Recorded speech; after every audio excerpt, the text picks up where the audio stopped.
kalian semua.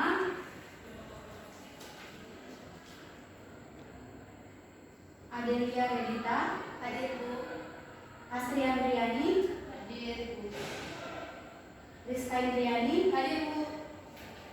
Cindy Tia Putri, Hadir Bu. Yohana Hotmauli Syanturi. Hadir Bu. Materi kita pada hari ini yaitu mengenai hidrolisis garam. Bisa dilihat pada tayangan PowerPoint, di mana sebelum Ibu lanjut ke materi berikutnya, maka Ibu di sini mau nanya nih, siapa di sini yang tahu apa itu pengertian garam?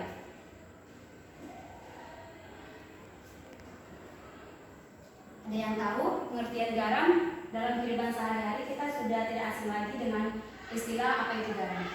Izin menjawab Bu. Ya, pada sini Garam itu pencampuran dari unsur natrium dengan unsur klorida Bu. oke, bagus. Masih ada lagi yang lain Bu? Hasil Silakan. reaksi asam dan basa Bu. Ya, bagus sekali jawaban anak Ibu. Nah, jadi seperti yang telah dijawab oleh Cindy dengan Rizka Indriani, bahwa garam itu dapat disimpulkan secara kimia, yaitu merupakan senyawa hasil dari reaksi antara asam dengan basa. Nah, pada gambar yang ada di tayangan PowerPoint ini, di sini ada 5 bahan dasar, di mana 5 bahan dasar ini sudah sering kita temukan dalam kehidupan sehari-hari. Ada soflin, baking powder, ada sari wangi, ada pupuk, dan ada sirup. Nah, di sini Ibu mau bertanya, dari kelima bahan dasar ini, mana di sini yang termasuk contoh dari garam? Siapa yang tahu anak-anak? Iya Bu. Ya, Astri? Menurut saya tuh itu Bu, yang gambar pupuk. Selain pupuk, Izin Bu.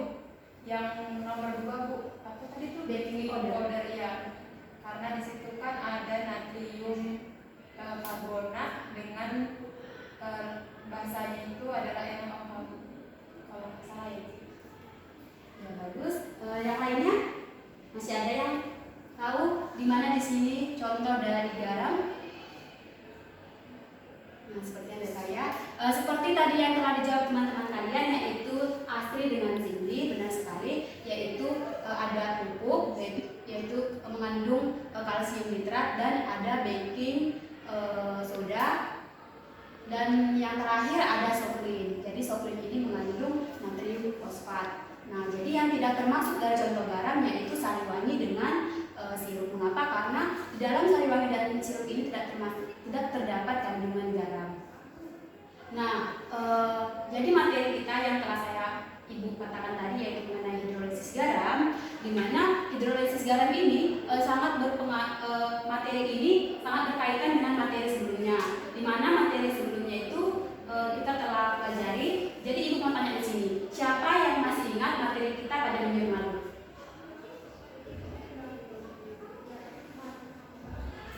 Ayo Bu. Iya, Rizka? Asam basa Bu. Ya, benar sekali. Jadi materi kita minggu lalu yaitu mengenai larutan asam basa. Jadi di mana mengapa Ibu bilang materi hari ini yaitu mengenai hidrolisis garam sangat berkaitan dengan materi sebelumnya? Karena di materi larutan asam basa kita telah mempelajari bagaimana cara menentukan pH dari asam kuat, asam lemah, basa kuat, dan basa lemah.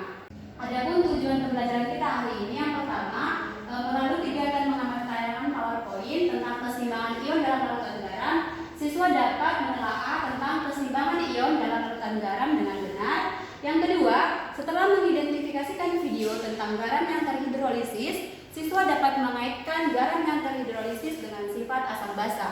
Yang ketiga, melalui diskusi kelompok, siswa dapat menyimpulkan sifat asam basa dan menentukan pH-nya dari suatu larutan garam yang terhidrolisis.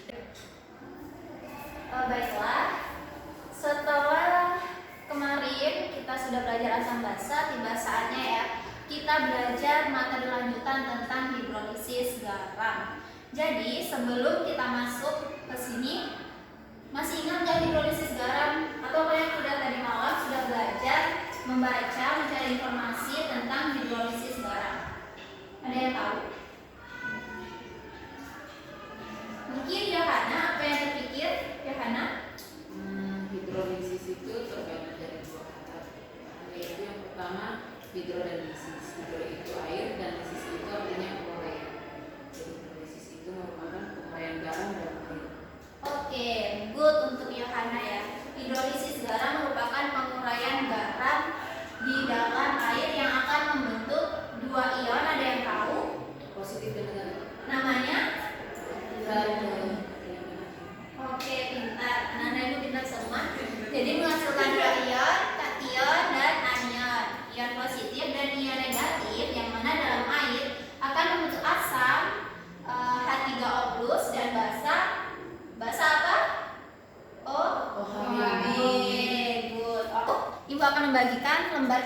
rekan didik di sini. Ibu bagi terlebih dahulu kalian menjadi 2 kelompok. Untuk kelompok pertama itu Yohana Fatmauli, Adel dan Cindy. Sedangkan kelompok yang kedua itu ada Rizka dan Lucy. Karena kita berlima jadi satu kelompok 3 orang, nggak apa-apa ya. Silakan untuk merapat ke teman-temannya ke satu kelompok.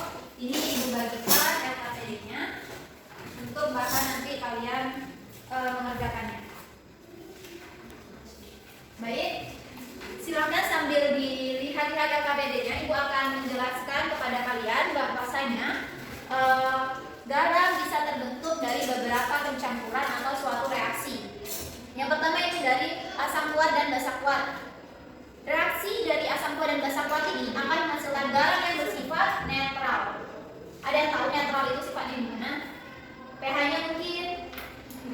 Oke? pH-nya itu 7, Bu. Oke, benar sekali. Jadi contohnya dari garam dari asam kuat dan basa kuat ini adalah natrium klorida. Dari basa apa? Ada yang tahu basanya apa? NaCl terbentuk dari asam dan basa? Basanya NaOH, Bu.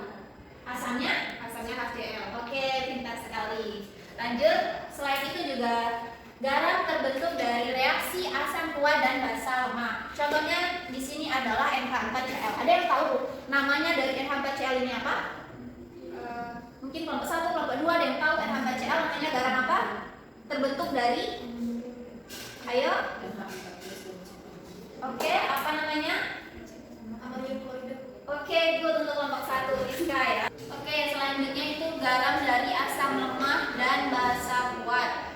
Di sini di gambar bisa anak-anak ibu perhatikan ada larutan dengan rumus molekulnya CH3COO Na 0,1 molar. Ada yang tahu 0,1 molar ini menyatakan apa? Molar merupakan, ada yang tahu? Izin, Bu. Iya? Itu melambangkan berarti konsentrasi dari asamnya. Oke, pintar sekali ya. Itu merupakan lambang dari konsentrasi dari dari garamnya. Ya. Ini namanya adalah natrium asetat. Ya, namanya natrium asetat. Ini contoh garamnya dari asam lemak dan basa kuat. Bisa anak-anak ibu lihat semuanya. Ternyata bukan hanya yang kuat dan yang lemah saja yang bisa membentuk garam. Kuat dan kuat bisa membentuk garam, kuat dan lemah bisa membentuk garam, serta yang lemah dan yang lemah dalam artian asam lemak, basa lemak bisa juga loh membentuk garam. Nih contohnya ada basanya itu adalah NH3, NH4OH contohnya, dengan asamnya itu ada HCN.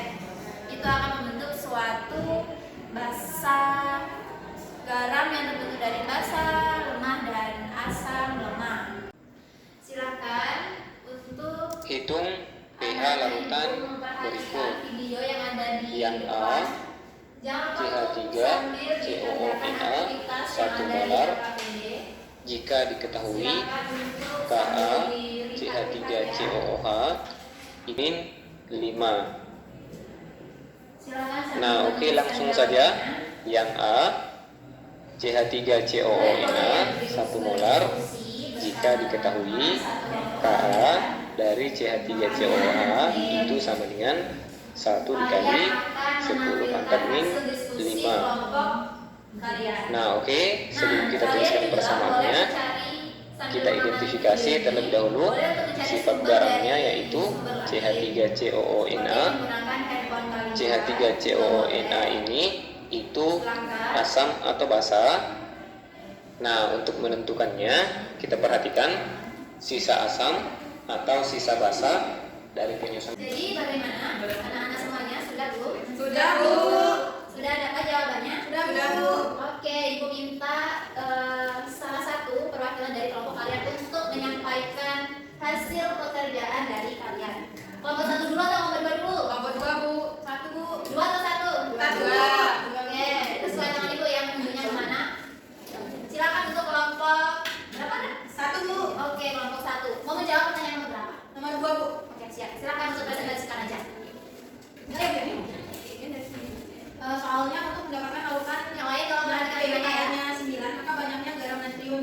C6H5CONA yang harus dilarutkan dalam 100 ml air adalah dengan diketahui KA-nya C6H5CONA sama dengan 6 dikali 10 pangkat min 5, maka hasilnya 8,64 gram. Jadi jawaban untuk nomor 2 itu benar ya, yang dikatakan oleh kelompok 1. Selanjutnya itu kelompok 2. Silakan untuk perwakilannya mengerjakan boleh mau kalian tulis di papan tulis, boleh juga untuk kalian mau sebutkan aja juga boleh. Silakan mau pilih yang mana? Dibacakan papan tulis. Oke, silakan untuk perwakilan kelompok 2. Ayo ya, dari sini, kita tulis. Silakan untuk ditulis. Jadi soalnya campuran larutan. Langsung jawabannya ya Yohana, langsung ditulis penyelesaiannya bagaimana seringkas itu. Percobaan 2 itu dapat 0,1 M dan untuk percobaan 3 itu dapatnya 0,2 M. Maka urutan pH-nya itu seperti ini. Baik, untuk pertanyaan yang pertama sudah dijawab oleh kelompok 2 dengan urutan pH-nya 3, 2, 1. 3 lebih besar dari percobaan kedua dan kedua lebih besar dari percobaan yang pertama. Untuk kelompok 1 bagaimana pendapatnya? Sudah paham Bu? Sama hasil jawaban kalian dengan kelompok 2 atau ada perbedaan? Sama Bu. Sama? Iya Bu, sama. Bisa kalian lihat untuk percobaan ketiga, kedua, dan percobaan yang pertama ini 0,05 molar itu konsentrasinya paling tinggi yang percobaan 3. Oleh karena itu didapatkan pH-nya adalah urutannya paling besar percobaan 3, percobaan 2, dan percobaan pertama. Jadi untuk jawaban dari kelompok 2 benar ya. Ayo kita beri hapus untuk kelompok 1 dan kelompok